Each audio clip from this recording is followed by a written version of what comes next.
어느 날 갑작스럽게 네팔행 비행기에 몸을 실은 앵커 선우.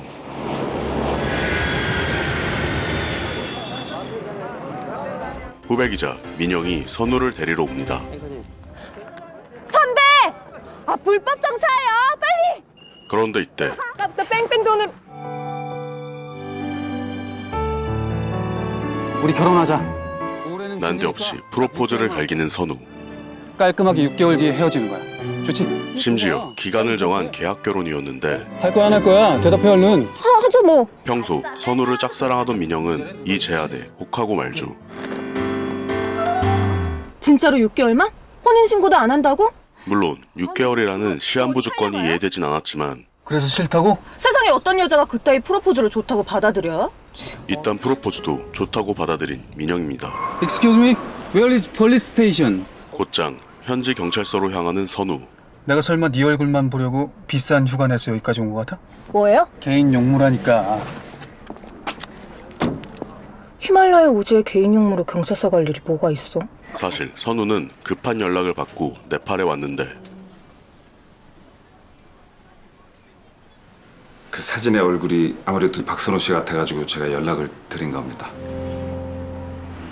맞습니다. 바로 히말라야에서 선우의 형 정우의 시신이 발견된 것이었죠.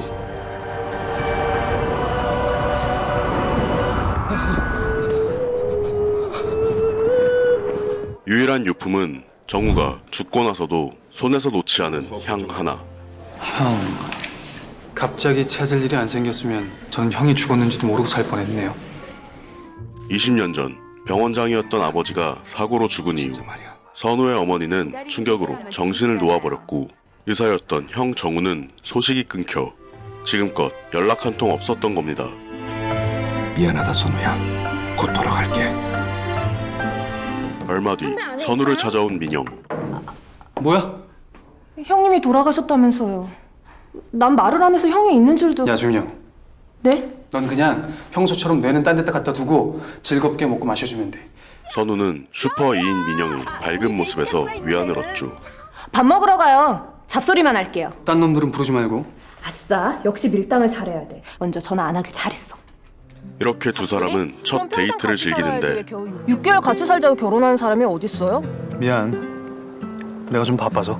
아, 왜 자꾸 마감을 잡냐고요. 짜증나게. 5년 내내 쭉 주구장창 갈구기만 하고. 왜 이렇게 바보같이 살았지? 선우는 너무 늦게 프로포즈한 것을 후회하고 있었습니다. 이때 무언가를 발견한 민영.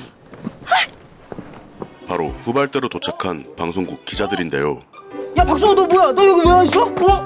여자구나. 우리 이거 주민영 거 아니에요? 둘이 사겨? 그래서 온 거야? 결국 프로포즈와 동시에 사내 연애를 들켜버린 두 사람입니다. 에이 이거 갖다 주라고 그러네. 야 너 어디가? 증거물 다 놔두고 도망가면 나보고 어쩌라는 거냐? 아, 진짜 이거 아닌데. 나 내일 아침 비행기로 가야 돼. 잘 자라. 그날 밤 형 생각으로 잠을 설치는 선우. 형님이 돌아가시기 직전에 이 향을 태우려고 했다고 하던데요. 결국 선우는 형 정우가 남긴 향을 태워보는데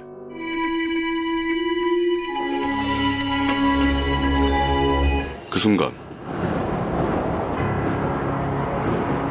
선우는 히말라야 꼭대기에서 눈을 뜹니다.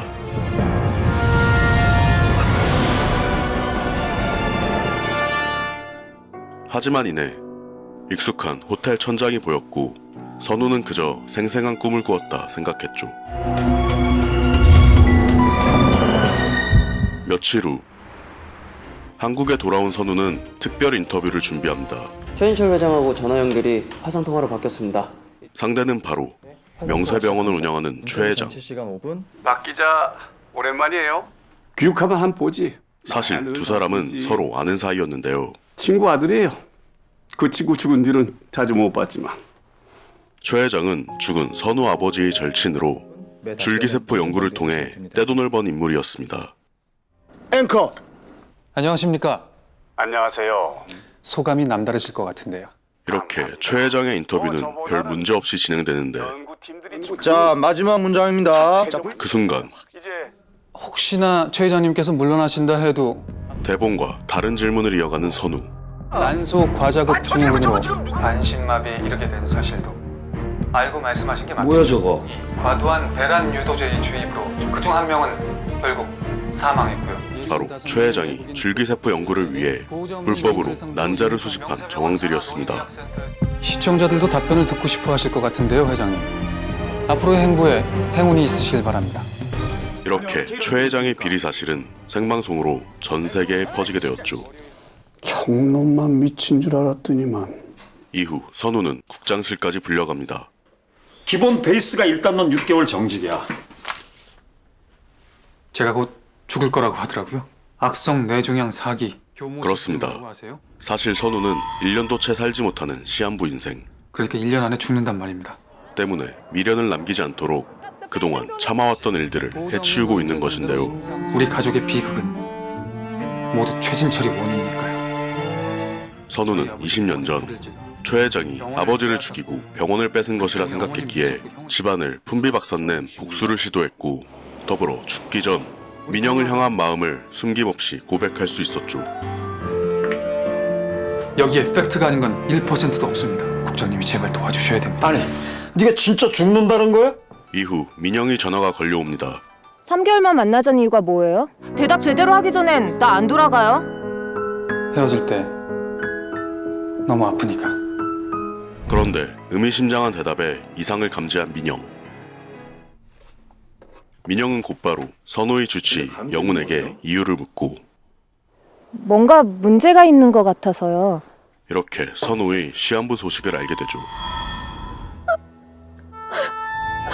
6개월이면 충분하지 않아? 헤어질 때 너무 아프니까. 몇 시간 뒤 선우는 집으로 돌아옵니다. 나오라고 전화하려고 그랬더니 어디 갔다가 이제 와? 그런데 선우를 기다리고 있던 국장. 왜 이렇게 큰 집에 살아? 이게 나보다 더 큰 집에 사네요.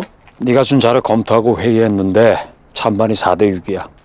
국장은 선우의 사표를 거절하고 최 회장에 맞설 판을 깔아줍니다.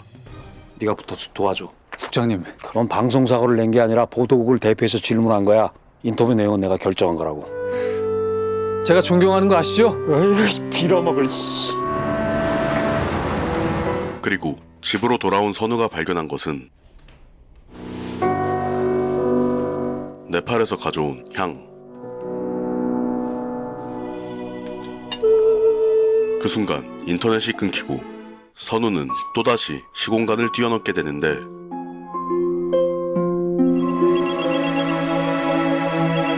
여기서 고대 유물인 빗비를 발견합니다.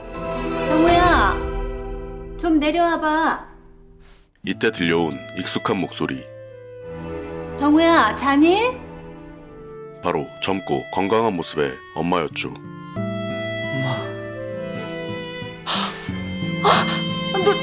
누구세요? 당신 뭐야? 게다가 멀쩡히 살아있는 형 정우까지. 엄마한테서 떠나서.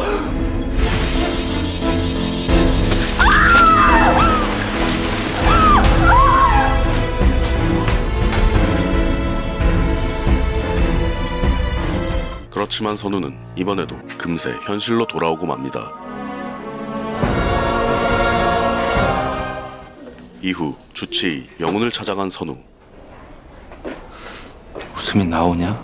환각이란 게 이 정도일 줄은 몰랐지. 그런데 두 사람은 선우가 겪은 일들을 모두 뇌종양으로 인한 환각이라 여기는데, 내 몸을 내가 찢을 지경이면 난 정말 끝장난 건가? 두통 환각 그거 아무것도 아니고 이제부터라고. 멍청한 개자식아. 선우보다 먼저 화병으로 죽을 것 같은 영훈입니다. 관두는 바로 이번에 나 주민영이랑 데이트도 해야 되고 바빠. 민혁 씨가 아무 말 안 해? 그리고 선우는 민영에게 시한부 사실이 전해진 것을 알게 되죠. 다음날 방송을 준비하는 민영. 오, 박선우 애인 보러 왔나 보네. 박선우 스튜디오에 와 있다. PD의 괜한 오지랖으로 인해 두 사람은 어색한 대화 시간을 갖게 됩니다. 제가 지금 잘 보이나요? 그리고 민영이 꺼낸 말은 바로 전 세계에 통하는 바디랭귀지.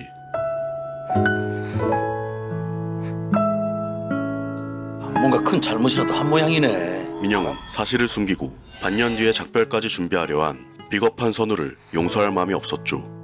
이에 전공법을 택한 선우. 여보세요. 당신은 한마디로 정말 개자식이야. 장난해요? 기르던 강아지한테도 그렇게는 안 해. 이제 곧 죽는다는 말을 들었을 때 내 머릿속에 딱 두 가지 떠오르더라. 선우는 민영에게 감추었던 마음을 고백합니다. 그 5년이란 세월 동안 줄곧 사랑하고 있었다는 거야. 그래서 남은 몇 달이라도 함께하며 모든 걸 다 해주고 싶었는데 나한텐 지금 그게 전부야. 카메라에다 대고 손가락 올린 건 돌아와서 심할 썼어. 몸 조심하고. 얼마 뒤 선우에게 전화가 걸려옵니다. 삐삐요? 지금도 울리는데? 옛날에 많이 들고 다니던 건데. 순간 선우의 뇌를 스치는 기억. 그 전화번호 좀 불러주실래요? 983-337 그러나 이 번호는 사용되고 있지 않았죠. 삐삐랑 같이 챙겨 보내실 게 또 있어요. 내 머리 문제가 아니라 다른 이유일 수도 있잖아. 두 번 다 향을 피웠을 때거든? 이렇게 정우가 남긴 향을 의심하기 시작한 선우. 만약에 아파서도 아니고 약에 취해서도 아니라면 뭐겠어? 선우는 또다시 향을 피워보는데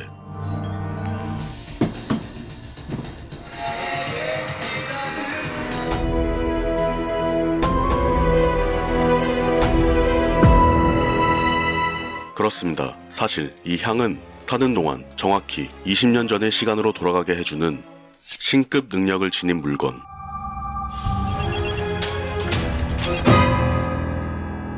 그리고 선우는 삐삐의 번호로 전화를 거는데 여보세요? 이 삐삐의 주인은 바로 그쪽 이름이 뭐죠? 박선우인데요. 20년 전 고등학생 시절의 선우였죠. 제 삐삐를 갖고 계세요? 아저씨 누구세요? 아저씨 누구시냐고요? 절 어떻게 알아요? 내가 너니까.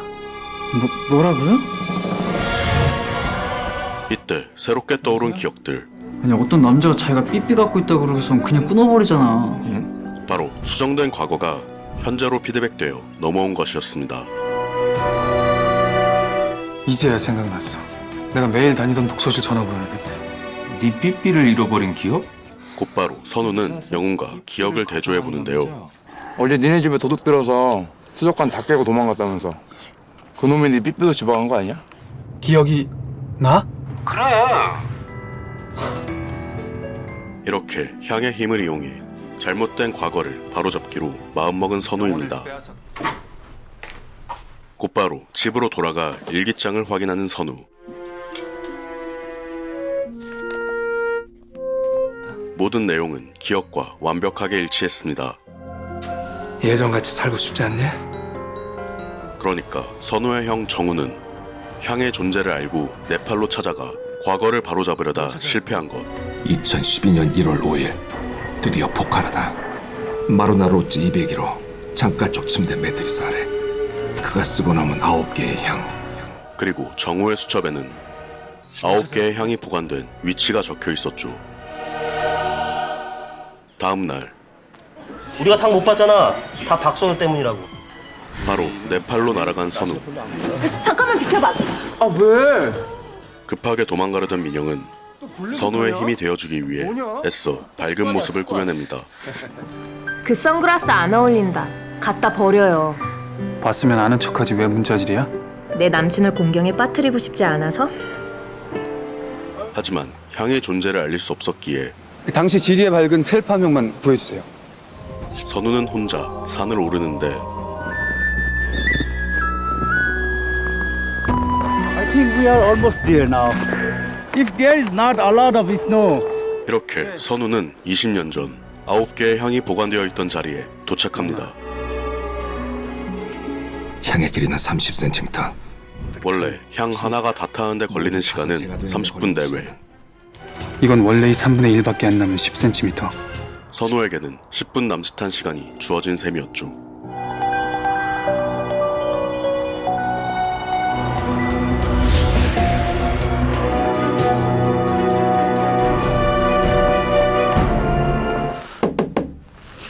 Who is it? I have left something behind. Just a moment, please. 하지만 선우는 막무가내로 밀고 들어가는데 창가 쪽 침대 매트리스 아래. 다행히도 향은 제자리에 보관되어 있었습니다. What the hell is matter with you? Look, wait. 그 이후 처맞고 계단에서 구르고 순식간에 만신창이가 되어버렸지만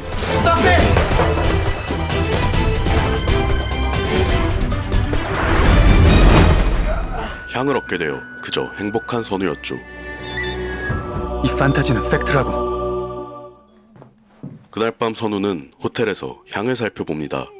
어머, 나 올 줄 알고 분위기 잡고 있는 거예요? 이때 선우를 찾아온 민영. 공항에서 돌아왔어요. 호텔에 뭐 놓고 왔다고 뻥치고. 신혼여행 온 것 같아요? 뭔 여행? 3개월만 결혼하자면서요. 헤어 결혼. 민영은 장난스럽지만 진지하게 선우의 프로포즈에 대한 답을 준비한 것이었죠. 이게 우리 신혼여행이라고?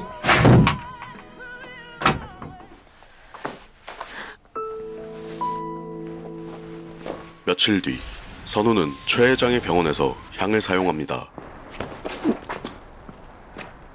괜찮으세요? 괜찮아요. 당시 병원장은 최 회장이 아닌 선우의 아버지였는데요.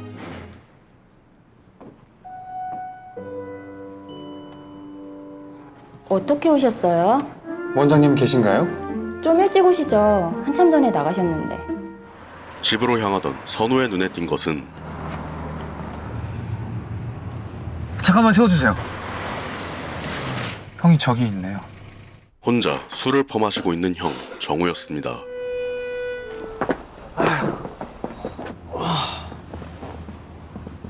그리고 정우가 소중히 간직한 편지. 사랑하는 유진 씨에게. 바로 전달조차 하지 못한 러브레터였죠. 마침내 선우는 그리워하던 아버지를 만나는데 박정우! 정우 대학 선배입니다. 한심한 놈. 얘 좀 먹고 들어와. 기억보다 더 꼬장꼬장한 성격의 아버지입니다. 그리고 선우는 형이 쓴 러브레터의 착신 주소를 적어왔죠. 다음 날 일어났어? 난 지금 출근 중. 넌 비행기 티켓 못 구한 걸로 말해뒀으니까 더 자고 나와도 돼. 신혼여행 이후 부쩍 커플다워진 두 사람. 너무너무 사랑해 자기야. 아침에 눈 뜨자마자 난 박선우 씨 생각만 나네요. 어쩌죠? 한껏 닭살을 떨던 선우는 크리스마스 카드를 보자 좋은 생각이 떠오릅니다. 20년 전 선우의 단골 독서실. 닭살 덕에 크리스마스 카드를. 어린 시절의 영우는 선우가 쓴 크리스마스 카드를 발견하는데 20년 후에 보자. 메리 크리스마스. 선우가. 바로 미래의 선우가 향을 사용해 남긴 메시지였죠. 그리고 미래의 영은 또한 선우의 메일을 받습니다. 20년 만에 모처럼 카드 한 장 보내본다. 그 순간 영훈의 머릿속에 떠오른 기억.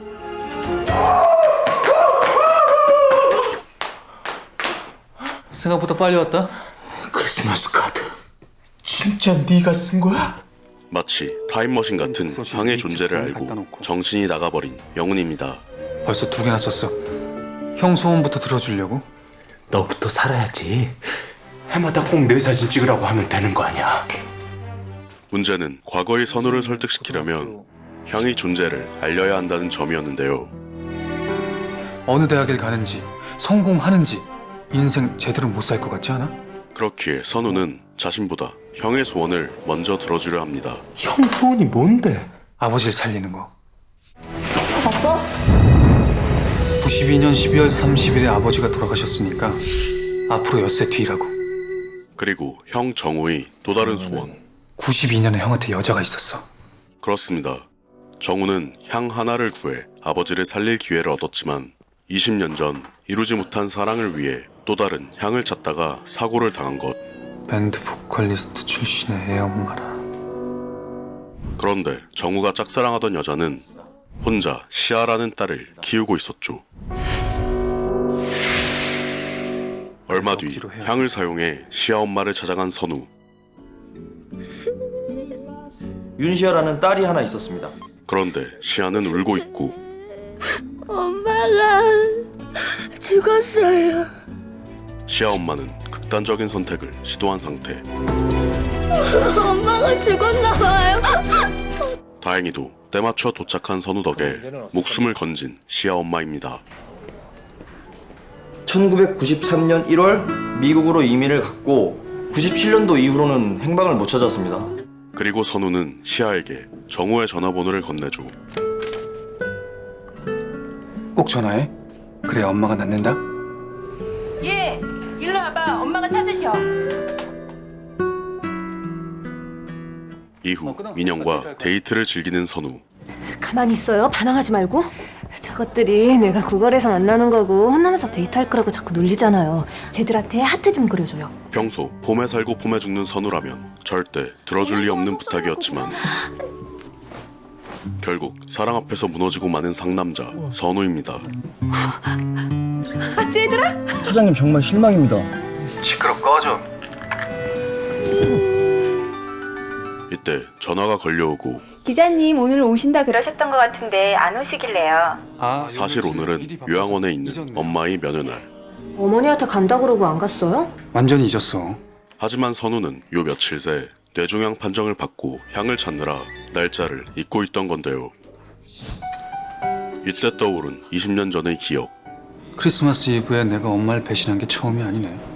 선우는 크리스마스 이브인 20년 전 오늘 친구가 다쳤다는 핑계로 엄마와의 약속을 취소하고 극장에 데이트를 갔다가 엄마를 마주쳤던 것이죠.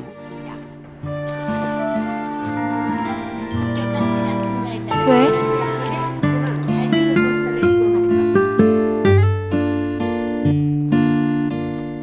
(30분) 기다려. 그 일이 못내 마음에 걸렸던 선우는 또다시 향을 사용해 과거로 돌아갑니다.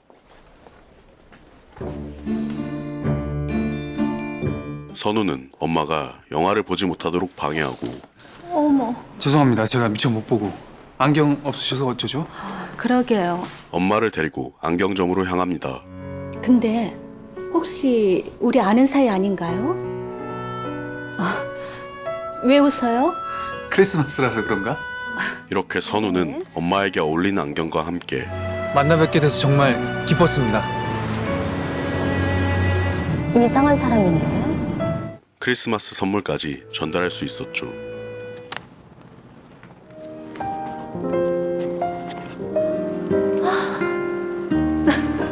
선우야, 고맙다.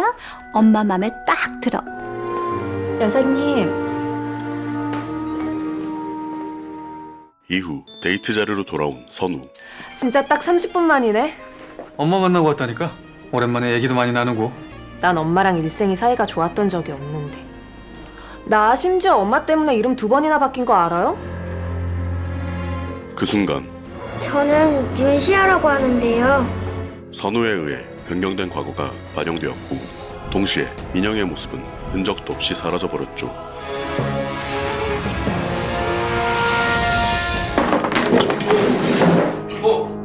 얼마 뒤 정신을 차린 선우. 좀 어때요? 나 안 보여요? 선우는 멀쩡한 민영을 보고 안도의 한숨을 내쉬는데 삼촌. 그 순간 골통을 울리는 민영의 호칭. 얘가 시아다. 그렇습니다. 민영의 개명전 이름은 바로 윤시아였고 오빠가 아니라 삼촌. 선우가 과거를 바꿔 정우의 사랑이 이루어짐으로써 민영은 선우의 조카가 되고 만 것입니다. 그 결과 네팔로 떠나지 않은 정우는 무사히 살아 돌아왔지만 내 방 앞에서 뭐해? 민영의 과거 또한 변경되어 삼촌. 두 사람의 애틋한 러브 스토리는 모두 없던 일이 되고 말았죠. 잠깐만 둘이 나가 있어. 나와. 이때 걸려온 주치 영훈의 전화. 여보세요. 야, 다시 헤어지게 만들면 되는 거 아니야? 영훈은 과거를 원래대로 되돌리자 제안하지만 어차피 헤어질 사람들이야. 그래서 형이 살았잖아. 사랑하는 여자와 딸을 얻었고 그걸 다시 되돌리자고? 선우는 형 정우가 살아 돌아온 지금의 현실을 포기할 수 없었습니다. 물론 민영과의 관계는 어떻게든 다시 되돌려야 했지만 말이죠.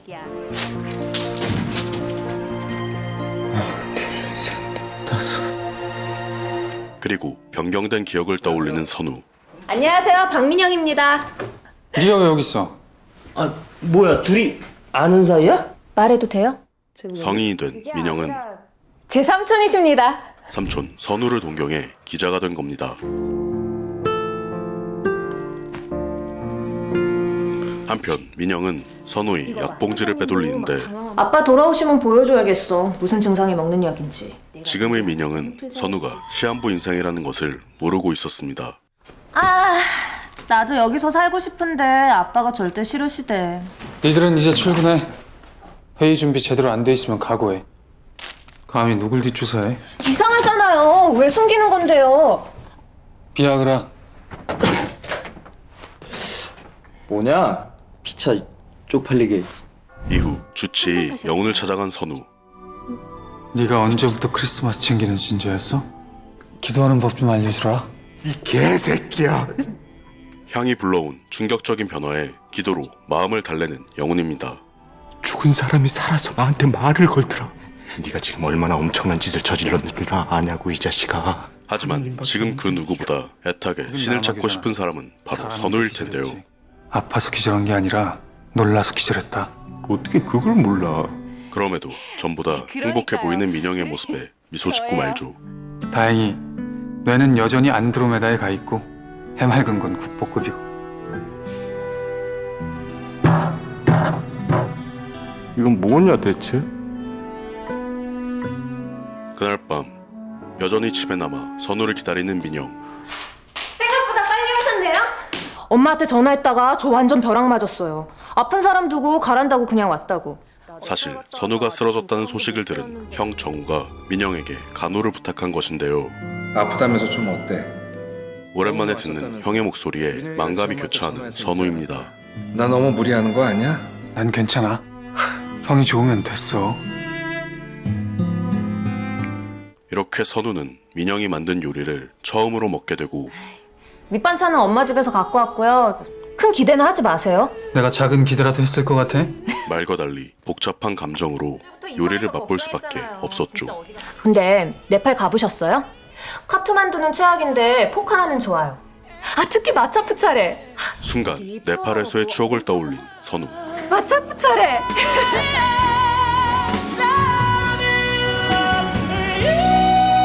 이어서 민영은 결정적인 한마디를 내뱉는데 나중에 결혼하면 신혼여행은 포카라로 가려고요. 솔직히 히말라야로 신혼여행 오는 커플이 몇이나 되겠어요? 그쵸? 이 또한 이미 들어본 적이 있는 말. 솔직히 히말라야로 신혼여행 오는 커플이 몇이나 되겠어요? 끝내 선우는 되찾을 수 없는 추억을 그리워하며 뇌종양보다 고통스러운 상실의 아픔을 느끼게 되죠. 빌어먹을. 뭐가요? 매일매일이 낯설고 그리우면 어떻게 살아가지? 그런데 이때 누구지? 여기 왜 왔어요? 한밤중에 민영을 찾아온 남자. 누구야? 기다려요. 이 남자의 정체는 제 남자친구요. 바로 민영이 선우 몰래 만나고 있던 남자친구였습니다. 안녕하십니까. 강서준이라고 합니다. 여름에 한 선생님이 소개시켜 주셨어요. 무려 주치 영훈의 주선으로 만난 사이. 그래서 영훈은 이토록 불안해하던 거였고 진작 인사드리고 싶었습니다. 그 식사 중이셨던 것 같은데 저도 끼면 안 되나요? 같이 나가서 먹고 와. 네? 잘 가요. 반가웠어요. 기필코 중매쟁이 영훈을 때려잡고야 말리라 다짐하는 선우입니다. 이건 선악과야 임마. 아, 배고프다. 선물이 아니라 저주라고. 며칠 뒤 열린 최 회장의 기자회견. 명세병원 회장 최진철입니다. 이 자리는 사죄의 자리가 결코 아니며 사실 확인을 위한 자리임을 먼저 명백히 하고 진행하겠습니다. 그런데 최 회장은 불법적인 난자 채취 사실을 부인하며 억울함을 호소합니다. 박선우 앵커와 CBM을 이미 허위 사실 유포와 명예훼손으로 검찰에 고소했으며 단호한 후속 조치를 취할 것입니다. 하지만 선우에게는 수년간 모아온 명백한 증거 자료들이 넘쳐난 상태였죠. 어차피 예상은 뻔한 소리 뭘 그렇게 심각하게 보고 있어? 끝까지 우겨보겠다고 나오니 이 난장판이 정리되려면 한참 걸리겠다 싶어서요. 나 최진철인데 결국 궁지에 몰리자 선우와 대화를 시도하는 최 회장. 네가 여기저기 뿌려놓은 지뢰 때문에 지금 내 팔다리가 날아가고 있다. 비열한 최 회장은 선우의 멘탈을 흔들기 시작합니다. 네 아버지를 내가 죽였다고 생각하지?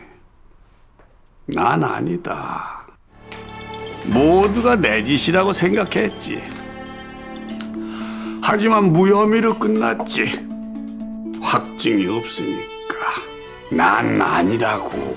이 말에 선우는 최 회장이 범행 증거를 직접 수집하기로 결심하는데 확인해 보면 되겠네요. 아버지가 돌아가신 게 20년 전 오늘 밤 11시경이죠. 확인해보고 2시간 뒤에 전화드리죠. 곧바로 향을 사용하는 선우.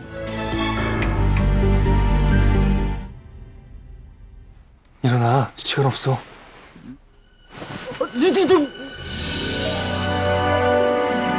반갑다. 내 이름은 박선우야. 선우는 과거의 자신에게 모든 사실을 털어놓습니다. 1975년 7월 9일생, 현재 나이 38. 나는 너란 말이야. 지금도 너한테 일어날 일들이야. 이렇게 아버지의 죽음에 대한 브리핑이 이어지는데 그러니까 넌 지금부터 자전거를 타고 병원에 갈 거야. 아버지 방에 불이 났거든. 그게 앞으로 20분 안에 네가 겪게 될 너의 미래야. 선우는 불이 나기 전에 아버지를 대피시키려 하죠. 아버지한테 전화해서 집에 큰일이 생겼으니까 달려오시라 그래. 지금 당장. 여보세요. 엄마가 쓰러지셨어요. 뭐?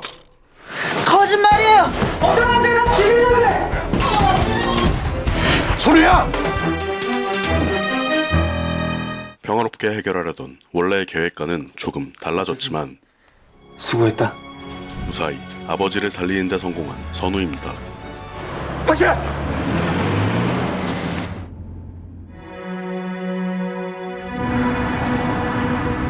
이후 아버지가 돌아가셨던 시간대에 맞춰 병원에 도착한 선우. 선우는 사무실에 CCTV를 설치하고 최 회장이 아버지를 죽이러 온 장면을 녹화하려 하는데요.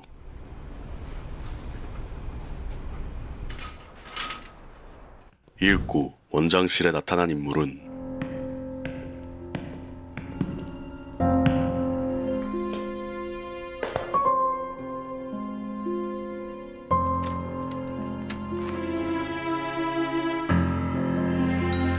아버지, 접니다. 바로 최 회장이 아닌 선우의 형 정우였습니다. 오늘 보신 리뷰는 9번의 시간여행 6화까지의 내용이었는데요. 당시 신생 방송사였던 TVN의 드라마를 지금 위치까지 올려준 어마어마한 작품이죠. 저도 방영 당시에 유일하게 본방사수를 했던 정말 좋아하는 작품입니다. 시간여행이라는 전에 없던 독특한 소재와 아침 드라마 같은 자극적인 내용에 정신을 못 차리고 빠져들었던 기억이 있어요. 특히 지금은 흔해져버린 타임루프물의 원조격 작품으로 비슷한 설정을 가진 시그널이 데이트를 치면서 다시금 조명을 받기도 했었는데요. 저 역시 리뷰 진행을 위해 거진 10년 만에 다시 봤음에도 불구하고 정말 잘 만든 웰메이드 작품임을 알 수 있었습니다. 특히 TVN 공무원이라고 불리던 이진욱 배우님의 리즈 시절 모습을 보고 싶은 분들이라면 리뷰 뒷내용도 이어서 감상하시면 좋을 것 같네요. 그럼 지금까지 리뷰하는 곰탱이 황곰이었습니다.